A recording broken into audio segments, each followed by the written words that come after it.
Hello, আসসালামু আলাইকুম। আমরা একটা ডিয়াবাড়ি, একটা সুন্দর একটা জায়গায় আসছি, এক কোনারে। এই জায়গায় আমরা দেখলাম এসে যে টমেটো, লাউ, ঠিক আছে, তারপরে সরষা, এইগুলো চাষ করা হয়। আসলে এইগুলো অনেক দিন ধরে দেখা হয় না, বাট অনেকদিন পরে দেখলাম, তো ভাবলাম, মানে এগুলো সব টাটকা, কোনো কেমিক্যাল জাতীয় জিনিস না। খুবই সুন্দর। ওই দেখতেছেন, দেখা যায় দূরে, ওটা পুরোটা লাউ। হ্যাঁ, আর সিগা এই ওই পাশেও লাউ, আর এগুলো টমেটো, ঠিক আছে। যদিও রোজা রমজান মাস, আমি রোজা রাখছি, তাই খাইতে পারতেছি না।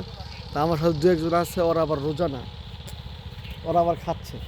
এই দেখেন কীভাবে টমেটো, খুবই সুন্দর সিস্টেম। এটা একদম মিরপুর ডিএসের সাথে টু ডিয়াবাড়ি। খুবই সুন্দর, খুবই ভালো লাগছে আমার, খুবই চমৎকার লাগছে আমার কাছে বাগানটা। হ্যাঁ, এই আপনারা দেখতে পারতেছেন, খুবই সুন্দর, একদম ক্লিয়ার। সামনে একটা বড় পুকুর আছে, ময়লা পানি, তো পানি টানি দেয় আর কি, ঠিক আছে। যাক, আজকের জন্য আল্লাহ হাফেজ। রমজান মাসের মোবারক সবাইকে। আল্লাহ হাফেজ।